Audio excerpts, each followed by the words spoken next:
Hey everyone, Source here. We're back in a brand new video. I promised everyone tonight a new video would be coming out, and it's going to be ranking spin-off shows in the Walking Dead universe. Now, as a Walking Dead fan, I can say that we're quite lucky that we get this many spin-offs in a show. Now, I'm not sure if you guys are familiar with the other TV shows. We've got, I'm just going to list some. We've got Sopranos, Breaking Bad, Game of Thrones. We've got so many good TV shows out there. Now, most of them, usually when the main show is done, it's done. They might do like a little, side show after the main show's over, kind of like a spinoff. But for Walking Dead fans, I can say one thing: we are super lucky when it comes to The Walking Dead, because we have been granted all of these amazing spinoffs. Now, some of them are better than others. Some are just, they're kind of dumb. And so that's what we're going to be doing today. We're going to be ranking spin-off shows of The Walking Dead on this tier list. So I downloaded this off of TierMaker. In my bio, I'm going to start putting all the tier lists that I do in the bio. That way you guys can do them for yourselves if you'd like to do your own rankings or whatnot. But I downloaded this and I felt like I wanted to add the Walking Dead mini webisodes. So I added that one at the end. I don't really think you can call it a spin-off, but at the same time, it's technically a ton of episodes put into. It's not labeled as its own show, but I feel that it's got enough episodes and enough things going on that we could list it as a spin-off. So that's what I'm going to be doing. I'm going to be going kind of in depth on some of these shows and just kind of where, what I enjoy about them, what I don't enjoy about them, and where we're going to be ranking them. So let's start off with the Walking Dead mini webisodes. Most of the webisodes for this spinoff came out around the time that the main show first came out. So I will be linking some of these webisodes in the description as well, because you can watch, I believe, all of them, if not all of them, a majority of them for free. It's really cool what they do, and I think some of these other spinoffs that we're going to go over are kind of going to, I guess, some of these shows are kind of what they wanted to do with the mini webisodes, or they were trying to I guess kind of format the same in these new spinoffs, but they just couldn't get it down like they were able to back in the mini webisodes. So the first one we're going to do is the mini webisodes, and I'm going to put this in A, okay? And the reason why I'm putting it in A is because all the episodes get straight to the point, but it kind of shows us a cool perspective of how different survivors are navigating the apocalypse. And it kind of gives you the reality of what would probably happen to a majority of us in the apocalypse. A lot of people, including me, assume that in the world of The Walking Dead, we're just going to be like Rick Grimes. We're going to be taking everybody down. We're going to be the leader of all these groups. The webisode shows that if we get lucky, we'll survive, but there's a good chance that something could get us in the beginning of the apocalypse, or even just get some unfortunate events that get tossed at us. And there's so many cool episodes. There's one that takes place on a plane. There's one of a mother that's trying to get back to protect her kids. She sacrifices herself. I have to add right now, there is going to be spoilers in this, obviously. I want to get that out of the way. So if you haven't seen any of these spinoffs, please click off now and go watch them. I honestly would watch every single one of these spinoffs. They're all great at some point. So yeah, let me go ahead and clear that right now. Anyway, I'm going to rank the mini webisodes in the A tier. I just believe that it's a really good show if you want to list it as a show. I mean, technically, uh, considering it's not actually listed as a show, but I think for this episode we're just gonna have it as a show, and we're gonna put it in A, just because the episodes are short. They're like maybe 10 minutes long. Sometimes they're 15. It's just one episode on each scenario. There's not multiple episodes. It's short, it's quick, and a lot of these episodes came out when The Walking Dead was in its prime. So the color of the episodes, how it's kind of dark and gray, and everything was just kind of eerie, had an eerie feeling. That's how these webisodes feel. They feel it feels like you're watching like a horror movie, like a very creepy film, and it's just it's kind of realistic. Like, it would show you really what happens to the world in the beginning of the apocalypse. I think it's great. The webisodes are great, so I'm putting it in the A tier. Let me know if you guys would rank any of these somewhere else. The next one I want to move on to is The World Beyond. Now, again, I have no hate to any of the actors, to any of the shows, anyone. I think all these shows are great, but I think you guys know where I'm going to put this one. I'm going to have to put it in C, okay? And the reason why I'm putting it in C is because it tried to do what Fear the Walking Dead did. They tried to do like kind of a prequel / spin-off. A lot of these episodes we get to see the beginning of the apocalypse and how it's unfolding, but they couldn't do it how Fear the Walking Dead did it. And I know that Fear the Walking Dead is looked at negativity, I can't say it, positively, negatively. There we go. It's looked at poorly because there was a lot of poor decisions they made past season 3 of Fear the Walking Dead, and so a lot of people hate on that show. But World Beyond tried to do what Fear the Walking Dead couldn't, but they still failed. They have some cool characters. It's a cool idea, and I think The Walking Dead, this is what they keep getting wrong. They keep trying to make new spin-offs of prequels, but they're kind of they're not getting it down like they should be. And so I'm putting The World Beyond in C. I don't think I can put it in trash because it's got cool ideas and it's got cool potential, but it's just not that interesting. There's a lot of episodes throughout the show that it kind of just feels like I'm watching paint dry. Like, it just feels so unnecessary most of the time. Like, they can't get the pace going. They can't find a rhythm in the show, and it kind of just, I think that's why a lot of people don't even know about this show in general. It's just lacking kind of momentum. Like, it has an okay start, and then it tries to keep going, and then it just can't find consistency throughout the show. So I'm putting that one at C. Now, the next one we'll do is going to be Tales of the Walking Dead. Tales of the Walking Dead is a cool concept. It's a really cool concept, like World Beyond. It actually starts off really slow compared to where the World Beyond kind of takes off really quickly.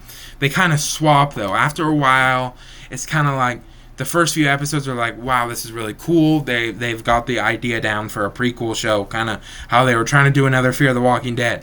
However, it's got its pros and cons. A pro, I would say, is it's kind of cool to see the actors, or the story, I should say, how they kind of are being comedians. They've kind of, given a different perspective on The Walking Dead, how it's not always all serious and everything. They have some cool actors and actresses in there, and it's a cool show. It's got the right idea, like World Beyond again.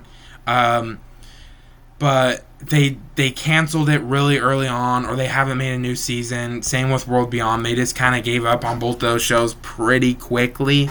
I'm gonna have to put it in trash.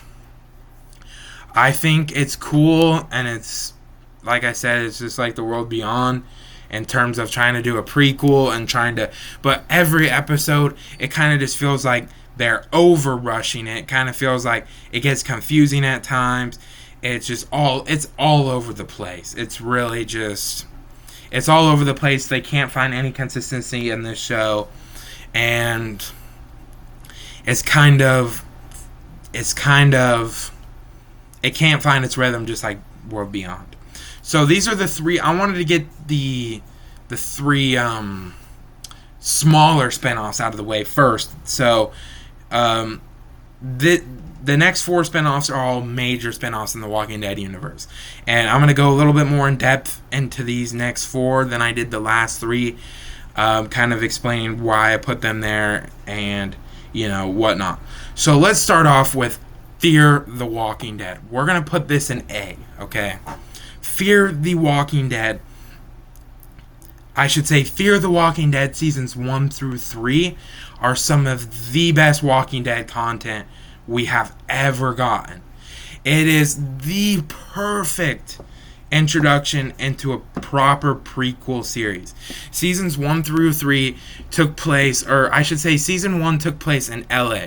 We get to see this family coming together, trying to survive, and they're kind of witnessing the world falling apart in the beginning. They're seeing how, grocery stores, schools, hospitals, they all get overrun. They're trying to protect themselves. The military, we kind of see them fall. We see, where they went, how they fell. We didn't see it fully, but we saw a good majority of how the military, I guess, couldn't stop the dead. They had no idea what this disease was, and so every episode in season 1 was just, it was action packed. Towards the end of the season, it left you, after every episode in season 1, it left you like, whoa, what's going to happen next? How was this family and these strangers that they brought into their home, how are they going to survive? How are they going to navigate the early days of The Walking Dead? And that's kind of, season 1 is really what was going down when Rick Grimes was in his coma.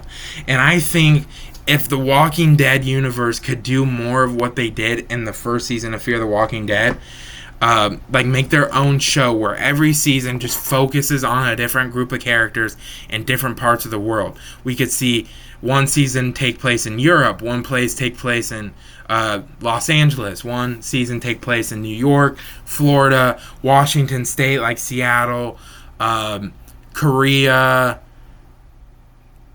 Russia, all these places we could see the beginning of the apocalypse from different places across the world.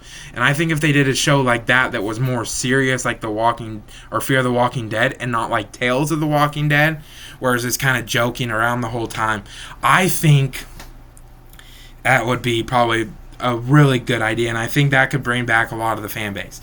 However, the reason why I did not put Fear the Walking Dead in S tier is because what happens after seasons 1 through 3.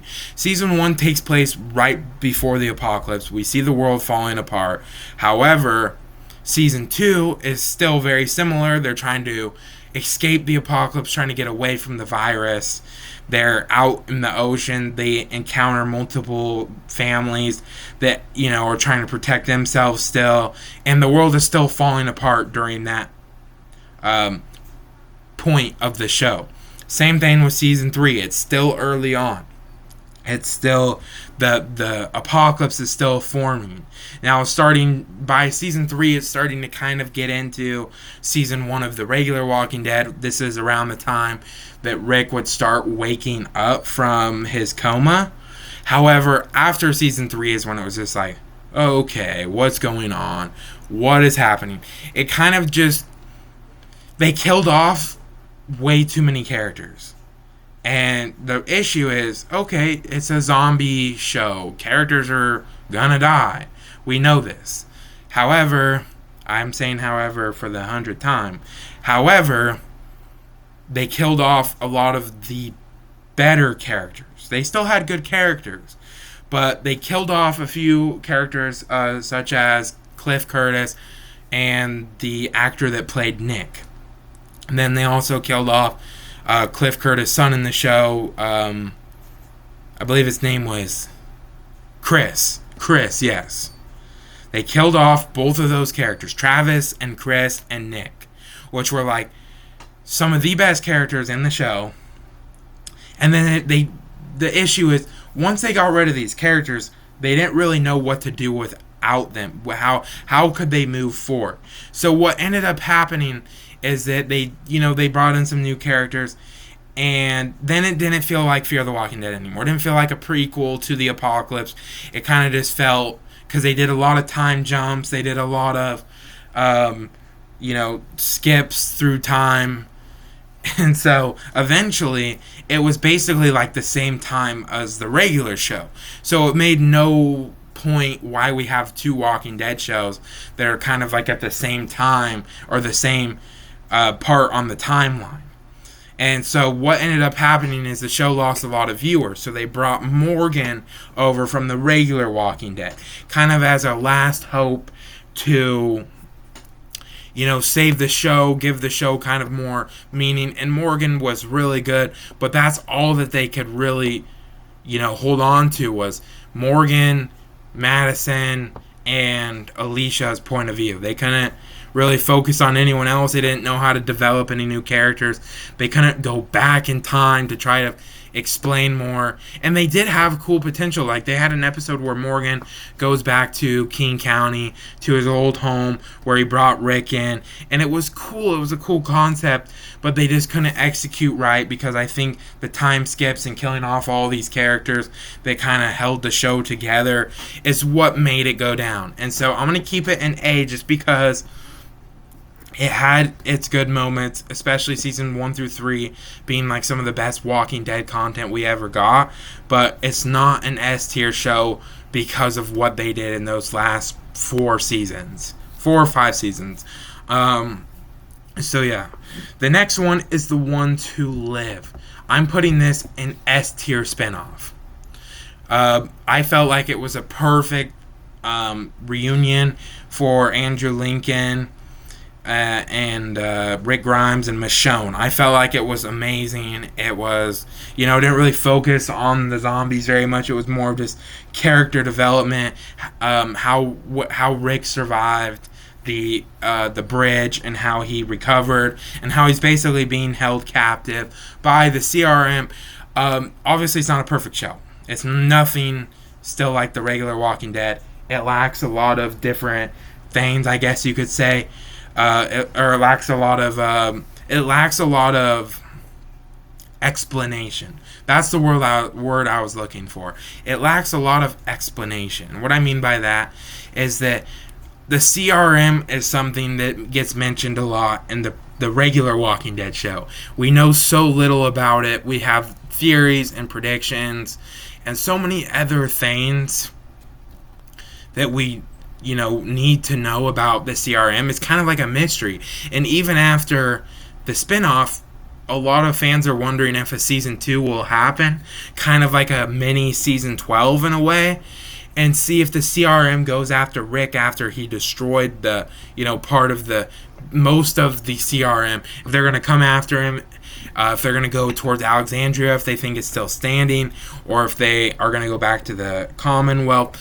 I feel like it was so focused on Rick and Michonne's relationship that it kind of left way too many mysteries still unsolved. Another thing that I did not enjoy in this episode was how many cool characters they introduced just to kill them off. I felt like The Walking Dead kind of struggled with that from like season 7 to season 11 of the main show. They kind of struggled to bring in cool new side characters and new main characters, but the Walking Dead Ones Who Live did such a good job at bringing in new characters, and they were killed off right away. The second they were introduced, it was like they there, for example, Okafor was a member of the CRM. He was such a cool character, could have been played an important role, and he died in episode 1. Again, I'm sorry for the spoilers, but I felt that was kind of weird that they killed him off in episode 1. It was definitely an interesting decision. I feel like that was my one issue, was there's too many mysteries left unsolved, and there was way too many characters that were killed off too quickly. They were, like I said, they were so focused on Rick and Michonne. All these cool new characters they introduced were just basically dummies. They were just going to be used as the plot to be killed off and whatnot. So that's, like I said, it's S tier spinoff. Those are just my two, issues I would have, and I wouldn't even say they're issues. It's just what they could have done, in my opinion. And I would, like I said, I would never leave out.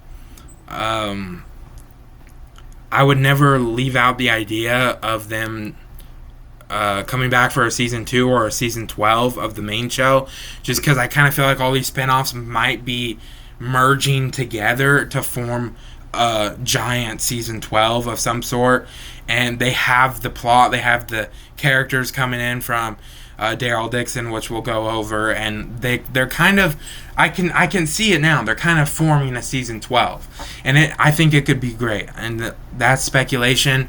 I'll leave that to another video of going in depth of season 12. So now let's move on to Dead City. Dead City is a good one. I like Dead City, but I'm going to put it in B. The reason I put it in B is because it is definitely not the greatest. I've watched both Daryl Dixon and Dead City, and I will explain in a minute which one I prefer, but let's start off with Dead City. Dead City was a cool concept of Maggie and Negan going to New York to basically look for her son that was kidnapped and supposedly brought to New York, which I believe that's where he ends up being, but that's basically what the whole show is about, is Maggie and Negan teaming up to go to New York to try to find Herschel Jr.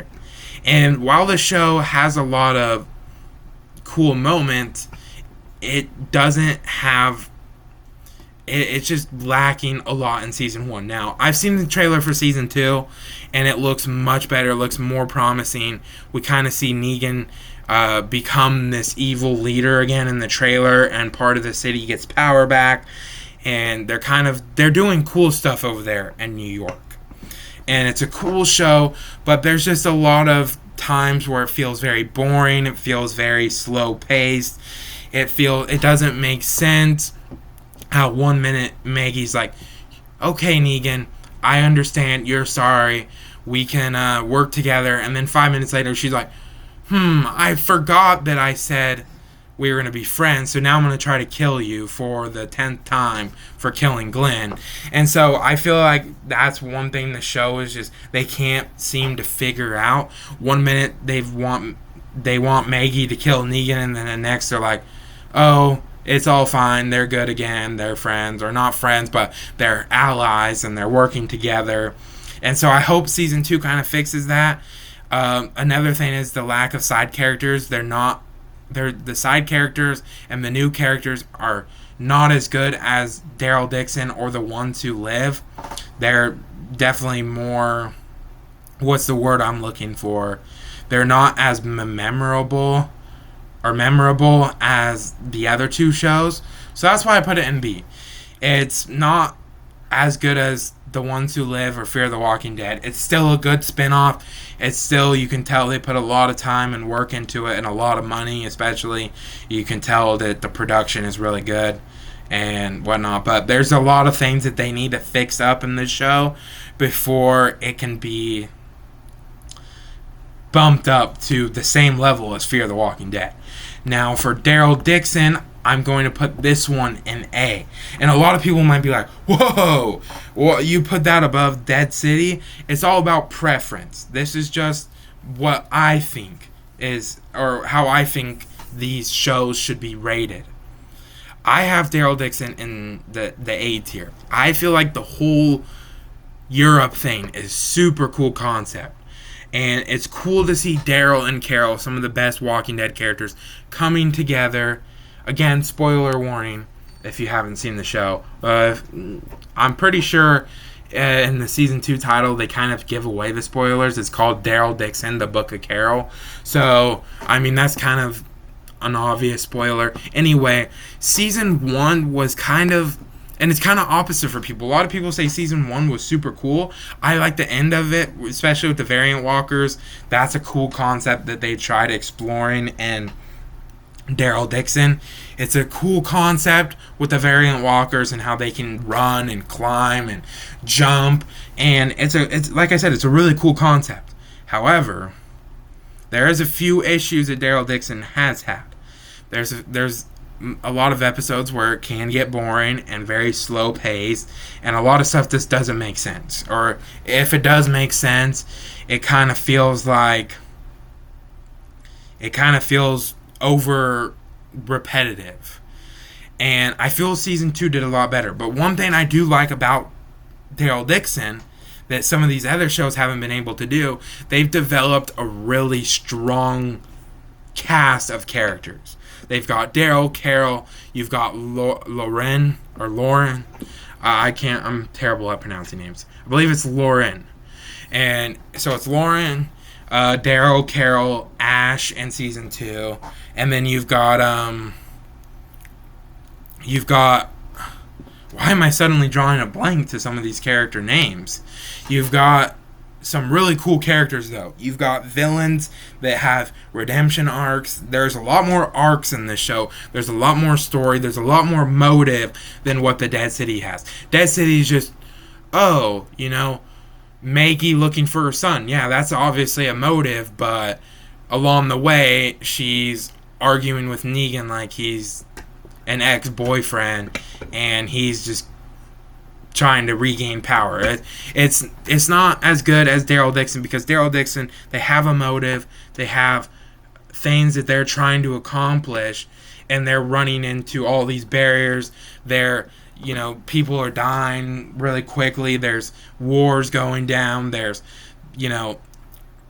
this evil woman that's trying to take over France and Spain, and she's trying to take over, and she's just, got all these scientists that are basically making variant walkers so that they can, take down Daryl, and because everyone in the show wants to go after Laurent because they think he's like some invincible person because he was born from an infected mother. Like, she had turned into a zombie when he was born.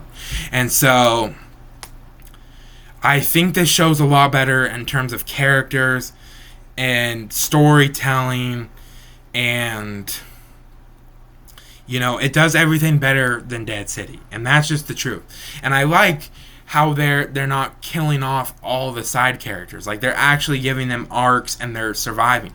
Like, Ash and Laurent are, like, the season 3 looks phenomenal, and it's cool to see where is Ash and Laurent gonna land in America. Are they gonna go to the Commonwealth and tell Rick and Michonne and anyone else is there, like Gabriel, Ezekiel, Eugene? Are they gonna be told, Aaron as well, Judith, are they gonna be told that Daryl and Carol are in trouble in France? Are we going to see that as the reunion? There's a lot that could go down in season 3. And I think some of this stuff I am saying there's probably like a 75% chance some of these things that I'm listing is what happens. So I'm putting Daryl Dixon in A. And that's my final rating for the spinoffs. I did see your guys' comments on the last video, by the way, for the rankings. I am finishing up the show again so that I can do an updated one with all of the characters on there. Just because there was a lot of smaller characters I didn't get on there, and a few re-rankings I want to do. But I think next video I'm going to be ranking just characters in general, not when they should have survived or spin-offs rankings. I think I'm going to do a character ranking next. Might do some other stuff. I have a lot of ideas that I've got written down, but this is my official tier list for spinoffs. Like I said, I don't hate any of these shows, and a lot of them could use could be better. None of these shows will ever top the main Walking Dead, I don't think. But there is some great spin-offs. I recommend watching all of these if you're a fan. Let me know what you guys want to see in the next video. But have a great night. Soars out.